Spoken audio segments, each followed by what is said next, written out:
नमस्ते, मैं सुलोचना सरदार। Gajera international school Katargam में मैं हिंदी की अध्यापिका हूँ।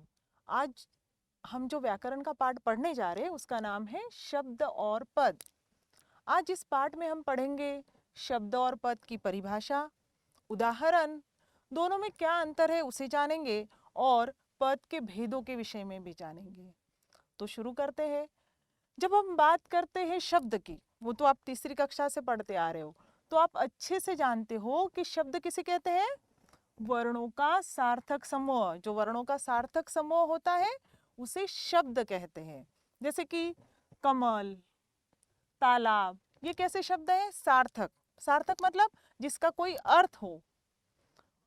अगर हम इसे मकल कहेंगे तो वो निरर्थक शब्द होगा, और निरर्थक शब्दों का हिंदी व्याकरण में कोई स्थान नहीं है। तो शब्द की सही परिभाषा क्या होगी? वर्णों का सार्थक समूह होना चाहिए। लेकिन सिर्फ सार्थक समूह होने से काम नहीं होगा, वो जरूरी है कि वो स्वतंत्र भी हो। मतलब शब्द उसे कहेंगे जो वर्णों का सार्थक समूह भी हो, स्वतंत्र भी हो। स्वतंत्र का मतलब जिसके आगे पीछे कोई शब्द ना हो, जो अकेला हो, स्वतंत्र, आजाद पंछी की तरह। जैसे पंछी आसमान में उड़ते रहते हैं, जो स्वतंत्र पंछी है। लेकिन जो पिंजरे में बंद पंछी है उनको अपने मालिक के कहने के अनुसार ही चलना पड़ता है, समय पर खाना पड़ता है। लेकिन जो स्वतंत्र पंछी होंगे वो आजाद। तो शब्द कैसे होते हैं? स्वतंत्र होते हैं। और एक बात, शब्दों का जो अर्थ है वो हम शब्दकोश में ही ढूंढते हैं। हमें कोई भी शब्द है कि अगर कमल, तो इस शब्द का अर्थ क्या हुआ? तो हम जब शब्दकोश में जांचेंगे तो हमें पता चलता है कि कमल किसी व्यक्ति का भी नाम हो सकता है, एक फूल का नाम भी है। तो मतलब शब्दों के अर्थ अगर हमें ढूंढने हैं तो शब्दकोश में वो पाए जाते हैं। और एक खास बात है कि शब्द पर लिंग, वचन, कारक और क्रिया का इससे कोई संबंध नहीं है, इनका कोई प्रभाव उस पर नहीं पड़ता। प्रभाव न पड़ने के पीछे कारण है क्योंकि ये स्वतंत्र होते हैं।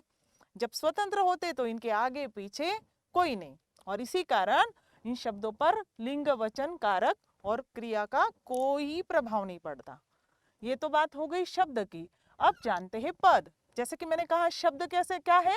वर्णों का सार्थक समूह है। तो फिर पद किसे कहेंगे? क्योंकि पद आपने अभी तक पढ़ा नहीं है, या 9वीं कक्षा में ही आप पढ़ने वाले हो।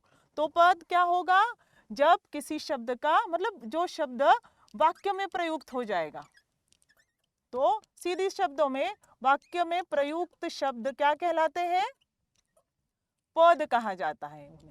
जैसे यहाँ पर कमल, तालाब, ये स्वतंत्र शब्द है। लेकिन अगर हम वाक्य लिख लेंगे कि तालाब में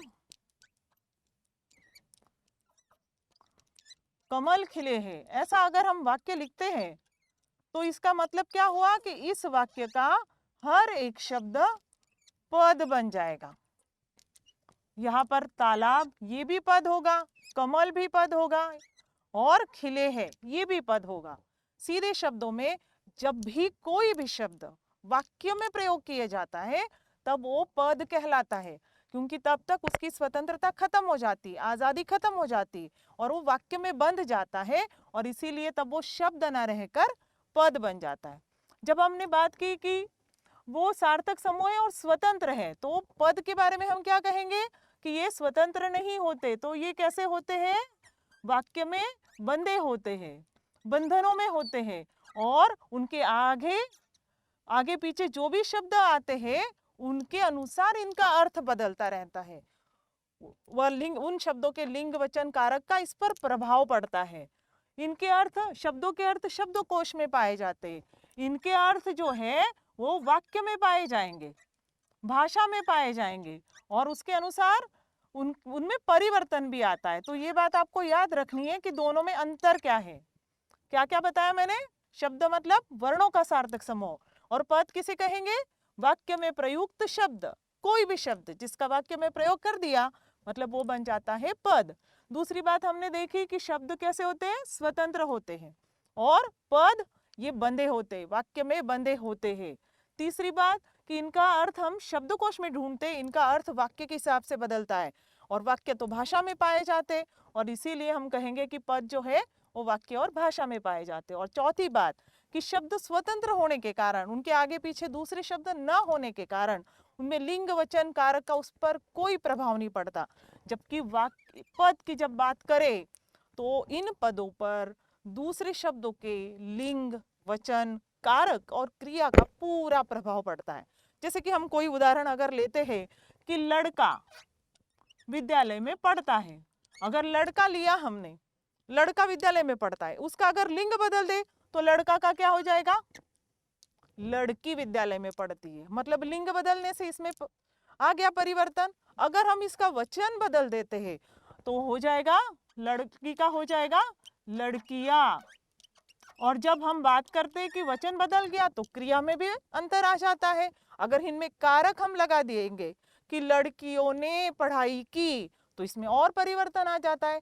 सीधे शब्दों में जब हम किसी शब्द का वाक्य में प्रयोग करते हैं तो व्याकरण की दृष्टि से उस वाक्य का अर्थ जानने के लिए उन पदों में परिवर्तन आ जाता है। इतनी बात आपको समझ में आ गई? ठीक है। तो जब हमने बात कर ली कि शब्द पद की परिभाषा क्या है, दोनों के उदाहरण हमने देखे और दोनों में क्या अंतर है, अब हम देखते हैं पद के भेद।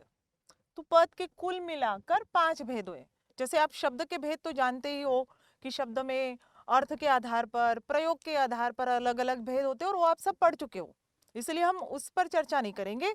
हम सिर्फ अभी देखेंगे पद के भेद, क्योंकि परीक्षा में ये ज्यादा पूछा जाता है और जब आप 10वीं कक्षा में जाओगे तो पदबंध आपको पढ़ना होगा, तो तब भी ये काम आएंगे। तो पद के कितने कुल मिलाकर सिर्फ 5 भेद होते हैं।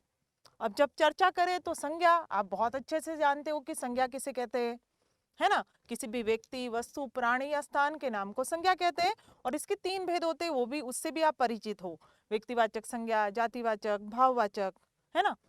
दूसरा है सर्वनाम पद।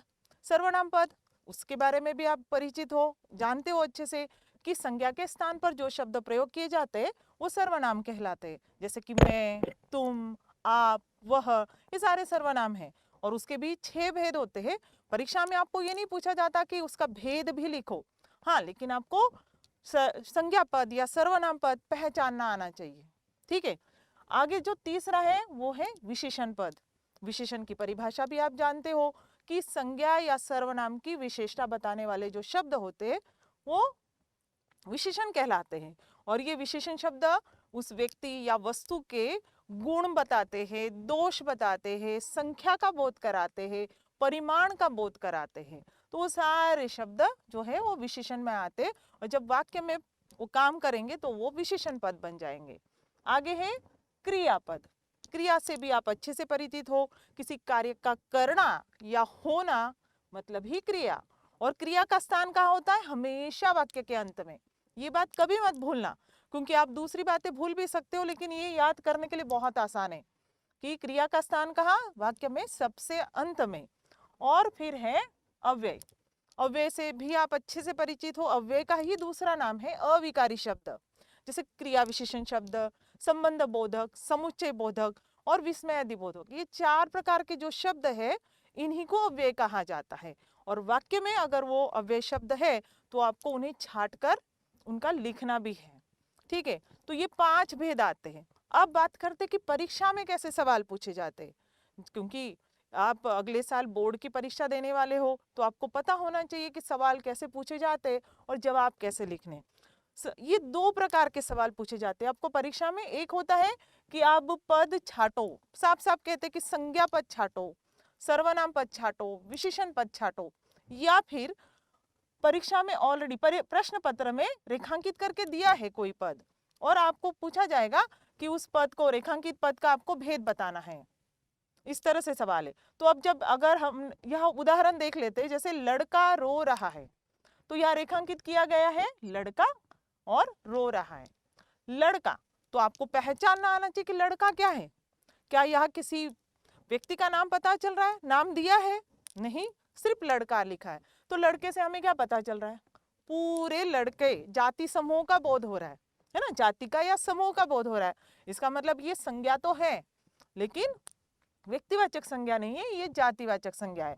तो इस तरह से आपको पहचानना आना चाहिए और फिर आप लिख सकते हो कि ये कौन सा पद है, तो भाई ये संज्ञा पद है। और फिर दूसरा, रो रहा है, मैंने पहले ही कहा ये वाक्य का अंत हो रहा है यहाँ पर और यहाँ हमें पता चल रहा है कि लड़का रो रहा है, तो इसका मतलब ये क्या है? क्रियापद है। सीधे शब्दों में जो भी वाक्य के अंत में आए समझ लेना है कि वो कौन सा पद है, क्रियापद।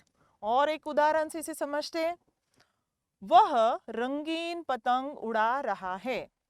यह रेखांकित किया गया है वह क्या है, किसी का नाम है नहीं, तो मतलब ये व्यक्तिवाचक संज्ञा या जातिवाचक संज्ञा नहीं है, तो फिर ये है क्या, वह क्या है, सर्वनाम। और आप सर्वनाम के बारे में जानते हो, संज्ञा के स्थान पर जो प्रयोग किए जाते हैं वो शब्द सर्वनाम है। तो ये वह क्या हो गया, सर्वनाम। तो आप यहाँ पर लिख दोगे कि ये भाई कौन सा पद है, सर्वनाम पद है। और दूसरा यहाँ पूछा है रंगीन, तो आपको सोचना है कि रंगीन से ना संज्ञा का बोध हो रहा है ना सर्वनाम का बोध हो रहा है, तो आपको पता क्या चल रहा है, किसकी विशेषता बताई जा रही है, पतंग की विशेषता बताई जा रही है। पतंग क्या है, संज्ञा, उसकी विशेषता बताई जा रही है कि वो पतंग कैसा पतंग है, नीला पीला तो लिखा नहीं है, लेकिन क्या लिखा है, रंगीन पतंग। तो ये रंगीन क्या हुआ, विशेषण पद। कौन सा पद हुआ, विशेषण। तो शब्द और पद बहुत आसान है, अगर आपको शब्दों के सारे भेद पता है, आपको संज्ञा सर्वनाम विशेषण की अच्छे से जानकारी है, तो पद को पहचानना या उसका भेद लिखना आपके लिए आसान हो जाएगा। और एक उदाहरण, और यहाँ पर अगर ये पूछा जाए तो भी आप लिख सकते हो कि ये कौन सा पद हो गया, क्रियापद।